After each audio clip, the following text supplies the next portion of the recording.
zacatecano. Pero ¿quién mejor que el doctor Jesús Gerardo López Longoria, vocero de la Secretaría de Salud, que nos tiene todos estos datos, doctor? Porque decimos, bueno, el pico sigue, pero cada día que pasa rebasa al anterior. Ayer, antier, nos alarmábamos con 24 contagios en 24 horas, a razón de 1 por hora en promedio. Hoy nos alarmamos doblemente porque el dato llega a 35, prácticamente a 1.5 por cada hora en las últimas 24 horas. Doctor, lo saludo con gusto. Mario Caballero, muy buen día, con el gusto de estar en tu espacio informativo y como bien lo señalas, bueno, la epidemia vive momentos complejos, estamos en el ascenso máximo y la tendencia que traemos también así lo denota. A partir del día, pues prácticamente del día 4 a la fecha, el número de pacientes sospechosos se ha incrementado significativamente, en promedio de 36 hasta 56 el día en que más sospechosos entraron a prueba. Y también el promedio oscila entre los 18 personas por día, en algunos menos, 11, 13, pero efectivamente, como bien lo señalas, el día 11 son 24 casos, ayer son 35, y esto, Mario, forma parte de un indicador con el que nos están evaluando, que se denomina índice de positividad, que no es otra cosa más que del análisis de pacientes que entran diario a prueba, cuántas de esas resultan positivas, y hay una tablita que día a día se monitoriza para ver el comportamiento. Por ejemplo, mira, en el día 10, por decirlo así, hubo 40 sospechosos, 11 positivos. Nuestro índice estuvo en 27.5, que en la tabla de traducción le traemos un valor medio. Al siguiente día fueron 55 casos sospechosos, se derivaron 24 casos positivos. Nuestro indicador se movió a 43.6. Con este rango ya llegamos al máximo. Y en el de ayer, que hubo 35 casos positivos de un total de 52 muestras tomadas, nuestro indicador está en 62.5, es decir, este indicador lo hemos mantenido en los últimos días en rojo permanente, y este es un indicador dentro de 3 más que nos evalúan y que le damos un seguimiento especial para ver cuál es el comportamiento que tenemos y qué expectativa viene para la siguiente semana. Por ejemplo, del 1 de junio a la fecha, tuvimos 430 sospechosos y fueron 181 casos positivos. Eso nos da un índice de positividad promedio de 42%, por arriba del valor máximo, es decir, el indicador está en rojo. Esperamos todavía casos más. En estudio tenemos de momento 67 casos y de ellos seguramente van a resultar algunos positivos. Son del Seguro Social todos, son 15 de Fresnillo, 22 en Zacatecas, 23 en Guadalupe, 2 de Jerez, 2 de Villanueva, 1 de Calera, 1 de Villa González y 1 de Trancoso. También, Mario, pues tenemos defunciones. Lamentablemente la epidemia ha cobrado vidas, ya son 59 y ayer fueron 3 mujeres y un varón, residentes de municipios como Fresnillo, Guadalupe, Loreto y Villa García. Solamente un adulto mayor de 72 y el resto son adultos jóvenes con enfermedades, con excepción de uno. Se ha observado de todo, desde diabetes, hipertensión, asma.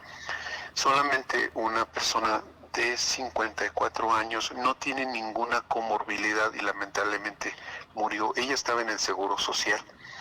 Y dentro de los casos, Mario, en esta ocasión predominan los que están en contacto con un caso positivo. Son 24 contra 11 comunitarios. Se afectaron 12 mujeres y 23 hombres. Lamentablemente 2 de las defunciones que ingresaron están aquí representadas. Y bueno, hay 27 que serán manejados de forma ambulatoria en casa y 6 hospitalizados. El estable está en el IMSS. De los pacientes graves, hay una de Loreto, 60 años, Mazapil, 70 años, Guadalupe, 49, y de Pánfilo Natera tiene 80, de Cuauhtémoc, 73. Predominan las personas de adultas mayores con problemas de salud. Y lógicamente, al momento de identificar la residencia de la persona, impacta la estadística de cada municipio. Fresnillo acumuló 7, ya tiene 104. Zacatecas 3 más, llegó a 84. Guadalupe 5, tiene 70. Loreto 7 casos, ahora tiene 23. Que considerado a Loreto por la estadística y los casos que tiene acumulados Morelos, más lo propio de Zacatecas, Fresnillo, Guadalupe, Río Grande y Jerez, contabiliza un total de 359 casos y nos da un 75% de la epidemia global. Se agregó un municipio al listado ahora con Juan Aldama. Y bueno, los pacientes recuperados, también esta es una buena noticia porque han logrado salir adelante de la enfermedad. Son 6 mujeres, 9 varones, solamente un hospitalizado en la fase aguda, y mejoraron, fueron egresados y se recuperan de forma ambulatoria. Fresnillo recupera 5, Guadalupe a 3, Villa García 2, Villa de Cos 4, Río Grande 1. Hay un paciente de 4 años que salió adelante de Villa de Cos y un adolescente de 16 de ese mismo municipio.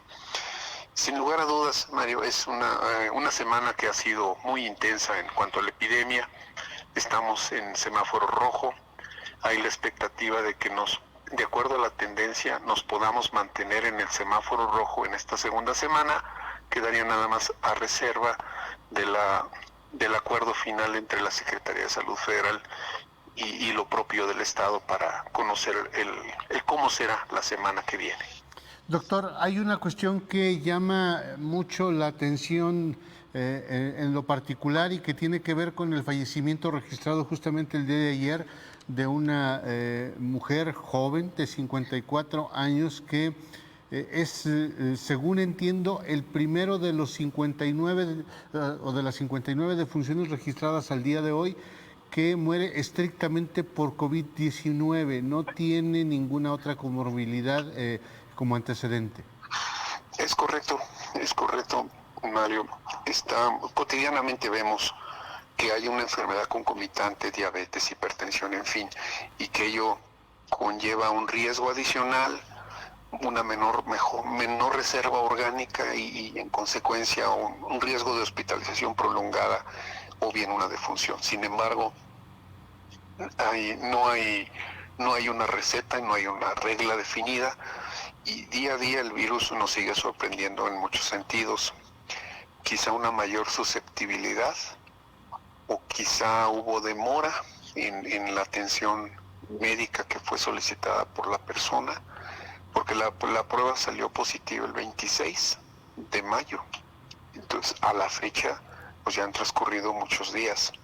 Es seguramente alguna complicación relacionada con ello, recordando que pues, la enfermedad en su inicio se consideró que era eminentemente respiratoria.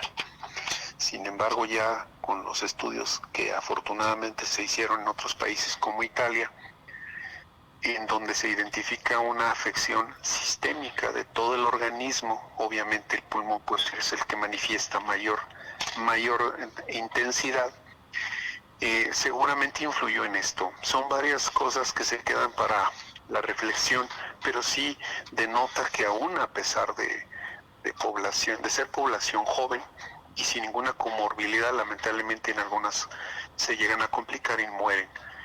Como se ha visto que también en extremos de la vida, en menores de edad, hasta, si mal no recuerdo, el menor de 5 meses, 2 de 1 año, se infectaron y salieron adelante sin mayor problema, ¿verdad?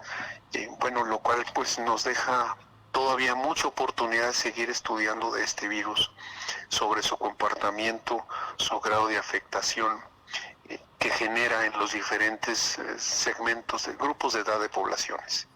¿Y cómo interpretar, doctor, este contrasentido cuando en Zacatecas tenemos 234 pacientes activos, es decir, que fueron detectados en los últimos 14 días, pero ayer el presidente Andrés Manuel López Obrador dice, perdámosle el miedo y salgamos?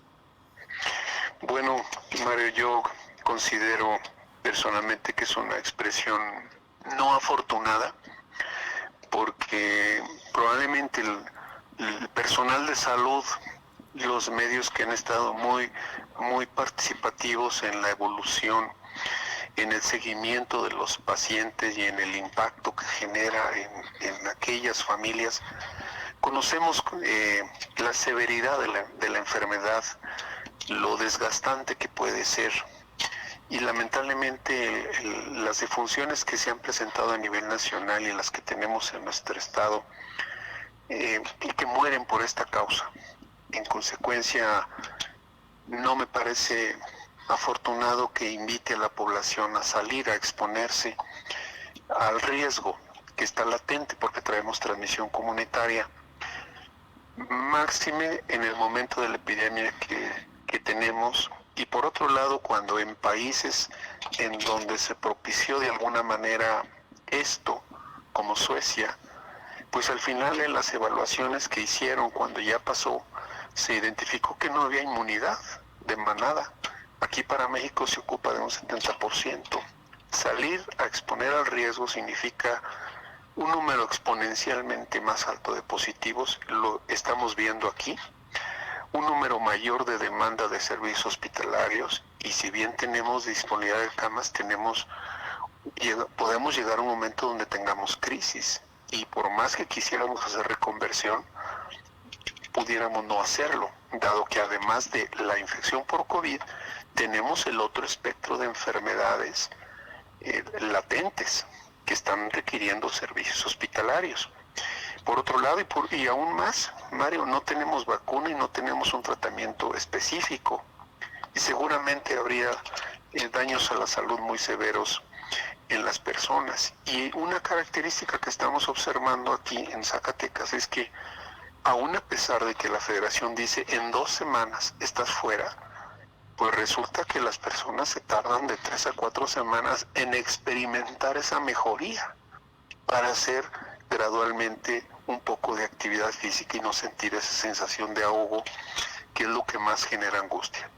No coincido con la opinión que tiene el presidente. Lamentablemente, los que estamos en salud vemos otra realidad. Y bueno, esperamos que la población aquí en Zacatecas esté muy sensible al mensaje de mantenerse en casa, para poder, desde esa óptica y con las medidas de barrera de protección, mantener ese equilibrio frágil entre la salud y la enfermedad, porque no es solo el individuo, dependen muchas personas de él, como la familia en primera instancia, pero no son pocos los hogares donde viven los padres o los tíos de la familia, y entonces ellos se convierten en una población en extremo vulnerable. Estamos viendo, doctor, bajo esta hipótesis que usted plantea de recuperación de 3 a 4 semanas, no de 2 como se había previsto, que los casos que hoy se están reflejando, graves algunos, incluso con fallecimientos algunos otros, tiene que ver con los contagios aquellos comunitarios entre festejos del 10 de mayo, del 15 de mayo, del Día del Maestro, y que se fueron reflejando en los días posteriores. Así es, Mario.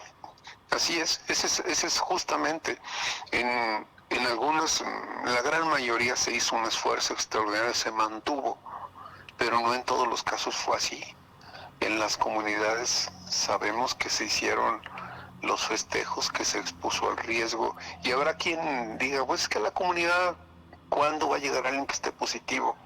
Bueno, hay en el momento que las personas de la comunidad vienen a surtirse de su despensa, y no obviamente están ajenas, pero a la vez son sensibles, son susceptibles de contraer la infección, llegan, se infectan y la propician, como fue en los diferentes momentos de la epidemia, sobre todo cuando hay transmisión comunitaria. Esa es la razón, Mario, por eso tenemos generalmente una diferencia en el número de activos, que para nosotros es 234, y que han ido saliendo gradualmente luego de la evaluación, en tanto que para México traemos 150. El resto son esas personas, sobre todo las de mayor edad, que tardan más tiempo en experimentar esa sensación de bienestar mínimamente a como estaban antes de que contrajeran la infección por COVID. Indudablemente que ahí está. Y finalmente, doctor, esta mañana la gente está reclamando información de las medidas a tomar. ¿Cuáles son las medidas propuestas por la Secretaría de Salud en el Comité Estatal de Seguridad en Salud? Bueno, Mario, mira, en el marco de la contingencia sanitaria en el semáforo rojo, son muy específicas en cuanto a las restricciones que debemos de alguna manera observar todos para mantenernos con un mínimo de seguridad y que ante la tendencia que traemos seguramente van a estar en la siguiente semana, a reserva del comunicado final, naturalmente, pero en este momento la actividad permitida solamente es la esencial, de forma que las personas que no estén vinculadas laboralmente a esta actividad deberían estar en casa, en el ánimo de mantenerse no infectados. Espacios públicos cerrados, actividad escolar, no hay problema, aquí se suspendió desde antes, pero la población vulnerable, que es la que se está enfermando y que quizás salga a hacer el súper, quizá salga a hacer un pago porque no tiene otro modo de hacerlo, ella debería quedarse en casa, y si sale debería hacerlo con medidas muy básicas de seguridad para evitarse ser infectada y mantenerse sano. Actividad de hoteles 25%, restaurantes y cafeterías solamente servicio a domicilio, peluquerías estéticas servicio a domicilio pero con medidas de higiene. En la presencia de la población en los parques, plazas y espacios públicos solamente un 25%, los aforos en las tiendas de conveniencia a un 50% de su capacidad, una persona por familia, la actividad en gimnasios, albercas suspendida al igual que en bares, actividades en cines, centros comerciales, actividades religiosas, suspendidos de momento. Es un escenario muy complejo, muy restrictivo, que no permite mediar en que quizás sí, quizás no, en razón del momento que estamos viviendo. Podemos todos modificarlo, como si hacemos lo necesario para mantenernos alejados del riesgo, y podemos entonces migrar a otro semáforo que tenga menos actividades restrictivas, pero dependemos mucho de la voluntad de la población que lo haga para entonces migrar a ese escenario mejor. Indudablemente, ayer seguía abierto el Centro Comercial Galerías, tendrá que cerrar, doctor. Sería de acuerdo al semáforo rojo, tendría que estar cerrado, porque las actividades están restringidas y porque a pesar de los filtros, Mario, y a los accesos, pudieran prestarse circunstancias como que dijera la persona, yo traigo mi cubrebocas, ya me lavé la mano, sí, pero de manera inadvertida lo agarramos de la parte frontal, nos contaminamos y nos podemos infectar nosotros mismos simplemente cuando estamos frente al cajero. Y esto puede ir caminando gradualmente porque el virus no brinca ni se lo transmite el aire. El virus lo transmiten las personas que están interactuando cotidianamente y que se siguen juntando de manera que no se preserva la sana distancia, se siguen haciendo aglomeraciones. Y lo vemos en las plazas públicas, lo vemos aquí en la Plaza Independencia, para no ir más lejos, en las paradas de los autobuses, en fin, todas estas acciones de riesgo a las que nos exponemos, algunas de manera consciente y otras quizá por no estar suficientemente informados, en este momento se constituyen en un elemento de riesgo y propician que tengamos más contagios de carácter comunitario, aunque lo que ayer se reportó es de otra naturaleza, predominan los contagios por estar en contacto con alguien positivo. Son de los esfuerzos diarios que se tendrían que hacer, Mario, por la Secretaría en conjunto con los ayuntamientos, con autoridades sanitarias, poder preservar o hacer esfuerzos extraordinarios porque la población entienda y se mantengan fuera del riesgo que representa el espacio público en este momento. Indudablemente, pues, doctor López Longoria, como siempre, muchas gracias. Creo que nos alargamos, nos extendimos un poco, pero bien vale la pena por las recomendaciones y el momento tan importante de alerta máxima que hoy ya se vive en el estado de Zacatecas. Seguiremos en comunicación, como siempre. Muchas gracias por la información. Buen día, Mario, y mejor fin de semana. Al